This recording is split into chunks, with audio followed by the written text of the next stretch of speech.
corporate conglomerates stand to become the largest landlords in the country amid mass evictions. All right, guys. Today we're going to talk about something that's been flitting in and out of the news for really the last year. The eviction moratorium and the looming mass evictions that people have been on the precipice of in varying degrees according to if the administration, be it the Trump administration or the Biden administration, was going to extend the eviction moratorium. I believe a couple of weeks ago, there was a big hullabaloo on the news media with Cori Bush, a Democratic representative for the 1st District of Missouri. She was in the news on strike, on protests with a bunch of other activists when it looked like the eviction moratorium was going to come to an end without the Biden administration doing anything about it. You know, they were so caught up with the fucking 1-6 investigation that somehow it slipped everybody's mind that you had millions of people that were potentially going to be evicted in a matter of days. So anyway, as a result of that, as a result of a large grassroots movement all throughout the country, the Biden administration ended up extending the eviction moratorium until I believe the beginning of October. And obviously for a lot of people, that was a inconceivably large breath of fresh air. That was a serious reprieve for a lot of people that were struggling to pay their bills, incredibly worried about making rent. Some people already several months behind. But, you know, I think a lot of people thought that they were out of the woods for a little bit, felt that they had the time to get their shit together to hopefully be able to pay rent or to get caught up or to get some more revenue stream coming in as places begin to open up again. Unfortunately, we were wrong about that.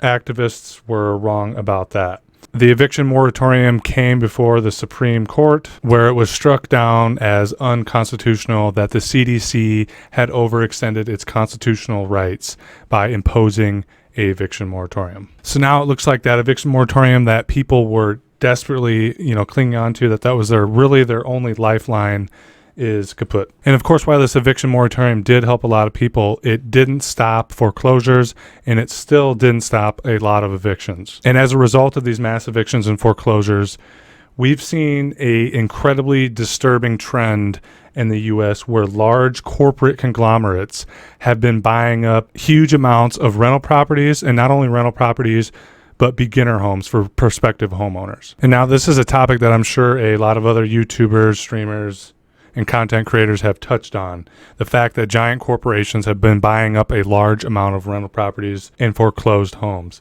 But I wanted to take a little bit to share this article here with you guys.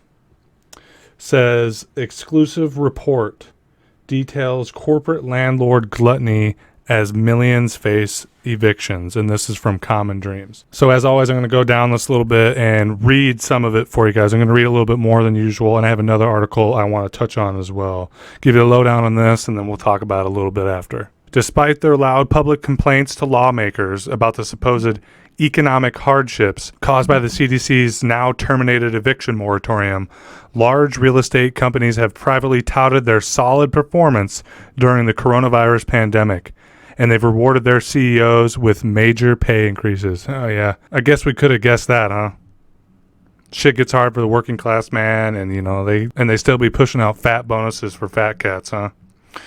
A new report provided exclusively to Common Dreams by the government watchdog group Accountable.us shows that large corporate landlords have reported strong or stable, quote-unquote, earnings to investors in recent months as millions of people across the U.S. worried about losing their homes. Thanks to the U.S. Supreme Court's ruling against the eviction moratorium on Thursday, millions of people are out now at imminent risk of eviction. Now, this next part of the article here talks about just how much money these large landlord companies have been making, how much they've been paying their CEOs, and how much property they stand to gain as a result of these looming evictions. It says here, one specific example the new analysis cites is Equity Residential, an investment firm that represents 20% of the apartment real estate investment trust. According to Accountable.us, the company reported considerable positive momentum, collected 97% of its expected residential revenue in quarter one of 2021, and pulled in over $2.5 billion in rental income in 2021, even with the moratorium in place. So despite the fact that millions of Americans weren't paying their rent, they had a legal right not to pay their rent if they were unemployed during the duration of the pandemic. Despite that, this company, Equity Residential, a massive corporate landlord company, still pulled in $2.5 billion fucking dollars in rental income. That's insane. Goes on here. In 2020, Equity boosted its CEO's pay by over $1 million to $7.6 million. Equity Residential was hardly alone. Mid-America Apartment Communities, which represents 13% of the market, one company, Mid-America Apartment Communities, represents 13% of the market. Yeah, that's a fucking free market for you, all right. And is the largest U.S. apartment owner. Said its balance sheet was in great shape, quote unquote. We're doing great. Collected 99.1% of its billed rent and boosted its 2021 earnings outlook by nearly $30 million in mid-2021 due to, quote-unquote, strong rent growth. I wonder how much of that strong, quote-unquote, rent growth is people that got their houses foreclosed on because they didn't have a job and the unemployment wasn't enough for them to get by on, so they had to sell their fucking house or had it foreclosed on, so they had to rent. So that's good for them. Less homeowners, more renters. Awesome. Good business model. A final segment from this article here for you guys. Quote unquote, millions of poor and working class people, black and brown people, women and families will wake up tomorrow at risk of eviction with no place to go. That's from Tara Ruggievere, People's Action, an activist group that's been involved with the rental moratorium. Says Accountable.us notes its new report that the National Association of Realtors, which has spent more than $18 million on lobbying so far this year, has donated nearly $100,000 to Pat Toomey, representative of Pennsylvania, and Mike Crapo, Republican of Idaho, two outspoken opponents of the eviction moratorium. Democratic lawmakers have also recently benefited from the real estate industrial cash. So, while they were touting that they were trying to do this 1-6 investigation, it's my guess that the reason why they weren't focusing on that eviction moratorium sooner, not that it fucking matters now because of the Supreme Court, was because of that $18 million in cold hard cash that the Realtors Association was dishing out. Yeah, you know, I'm sure Pat Toomey and Mike Crampo really were against the eviction moratorium. You know, lying in their pockets to the tune of $100,000. Probably had nothing to do with their position on it, huh? And, of course, Democratic lawmakers raking in the dough. It's called the two-party duopoly for a reason. You know, more like the one-party corporate party oligarchic. But what do you do? So that's the situation we're in here, guys. Is we had the eviction moratorium. That was great news. Of course, it wasn't enough. It was a temporary fix to people that were, you know, sometimes 6 months to a year behind in rent. You know, a Band-Aid to keep people temporarily off the street. The bubble was going to have to pop one way or another unless the federal government stepped in and dished out a lot of cash to pay for that back rent. But now we don't even have that. So much for Cori Bush and her big statement, sleeping on the fucking sidewalk and shit, and all these celebrities showing up. Doesn't do a lot when you have a Republican, alt-right, theocratic, fascist Supreme Court now, does it? So now, these millions of people that are behind on rent, that many of them have not gotten their jobs back, are at risk of being on the fucking street. And as we've seen from some of this article I read to you, as more and more people are evicted, as more and more small landowners, small landlords are forced to foreclose or sell their rental properties, we have giant companies like Equity Residential and the Mid-American Apartments Community Company buying up anything and everything in sight. Not only them, but of course the infamous BlackRock Company, which I'm sure you guys have heard of by now. And speaking of BlackRock and conflicts of interests, like we were just talking about with these couple of Republican representatives that line their pockets with the real estate industry's money, we got some good news coming out of the Biden administration, so I'm sure you're excited about that. Some major conflict of interest with the Biden administration and BlackRock Industries. Got this article here for you. It says BlackRock, the world's largest asset manager, has become a prime example of the so-called revolving door between Wall Street and Washington. I love those fucking iron triangles, huh? According to Business Insider, at least 3 former high-ranking employees of the New York-based firm hold prominent roles in President Joe Biden's administration. Not that any of us are surprised by that, considering these are the same fucks along with, fossil fuel, defense contractors, pharmaceuticals, that bankrolled his campaign. None of us are surprised that these hard-working corporate folks got gigs with the Biden administration. That's that winner-take-all, Biden nominated Brian Deese to serve as director of the National Economic Council. He previously served as deputy director of both the Office of Management and Budget, OMB, and the NEC under former President Barack Obama. After his stint in the Obama administration, Deese joined BlackRock as global head of sustainable investing, according to the Wall Street Journal. Yeah, so I'm sure that's good. I'm sure it's good having a huge real estate mogul on the board of one of the biggest real estate companies in the country on the National Economic Council of the Biden administration. I'm sure that guy's really looking out for the interests of all us renters. But that's not all. We got more, guys. Biden nominated Adelaide Adeyemo to serve as Deputy Secretary of the Treasurer. That's great. That's a great gig. I guess I'd call that a promotion. He also worked in the Obama administration first as a senior international economics advisor in the Treasury Department and then as the former president's deputy national security advisor for international economics. He later joined BlackRock as a senior advisor. All these fucking titles they give these guys. Jesus Christ. If you didn't have an ego going into this corporate business or into politics, you fucking have one by the time they get done announcing you in a goddamn article on the news. Fuck. And finally, we have another one.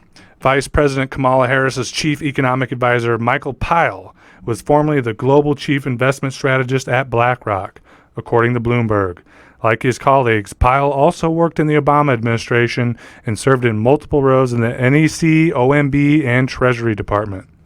BlackRock has also picked up a number of former U.S. government officials, including those who served in the Obama and Trump administration. In case you were thinking it was still about Republicans versus Democrats, newsflash, they're all in the same club. You listen to George Carlin? Fuck. As well as the Federal Reserve. Thomas Donilon, a former national security advisor to Obama, is now chairman of the Assets Manager Research Branch. Dahlia Blas, a former Securities and Exchange Commission who ran the agency's asset management division under former President Donald Trump, joined BlackRock in May as head of external affairs. That one's especially great. Somebody who worked at the SEC, Securities and Exchange Commission, the people that are supposed to look out, make sure none of these corporations are doing naughty shit and stealing money, crashing the economy like they did in 2008. A former chair at the SEC is now a head of external affairs at BlackRock Industries, one of the biggest real estate moguls in the country. Good news. No conflict of interest there. So yeah, guys. There you have it. If you weren't in on the juice already and didn't know how government and politics and business works in this country, the United States, well, this little bit I've read to you is a prime example. You work for the government for a little bit, you do the bidding of the corporations that bankroll your candidate's campaign, you do your job, you make sure to repeal regulations, and then you get a job at BlackRock, at a big pharmaceutical industry, whatever it may be, and you get extra bonuses and a nice position, a nice little nest egg for doing your job. That's how the whole fucking thing works. To the victor goes the spoils.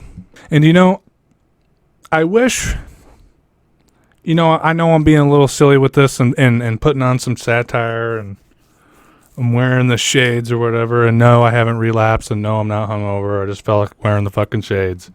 But, I like to, joke around and be fuck all with this show sometimes. But, I wish reading something like this, I had a deeper sense of doom and conspiracy and holy shit, I can't believe this is happening when I read about these sort of conflicts of interest in a Democratic, supposedly the Workers' Party administration. Bunch of corporate execs working there and jumping around between him and the Obama administration and the company. I'd like to talk about these things like, holy fuck, guys. I can't believe this is happening. And truly believing in my heart that we could vote this sort of shit out.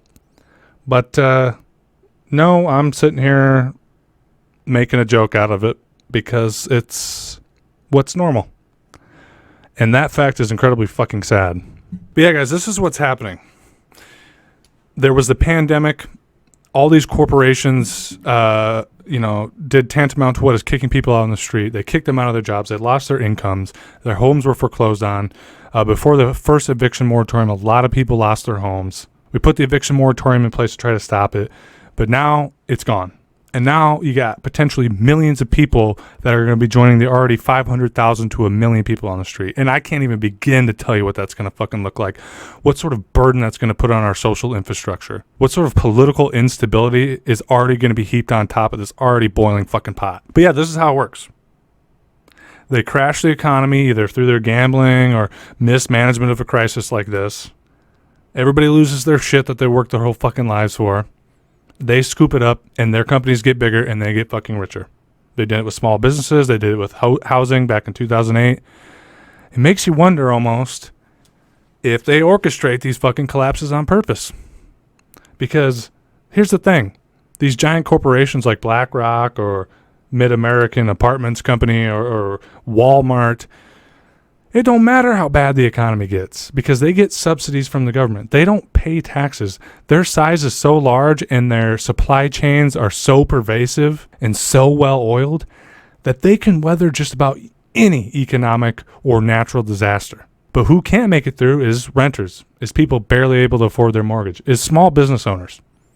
And this is what we end up with. Parasites feeding on the very little that working people have left. But anyway, guys, I'm rambling here. I just want to read a couple of these articles for you and put a little bit of perspective about what's going on and what we're looking at. The eviction moratorium is gone, and with it being a Supreme Court ruling, I don't have any reservations about its coming back. So yeah, that's all I have for you. I'm sorry this video went a little bit long. As always, guys, it's great hanging out with you, and I'll speak with you again soon. Bye. Yes, I know.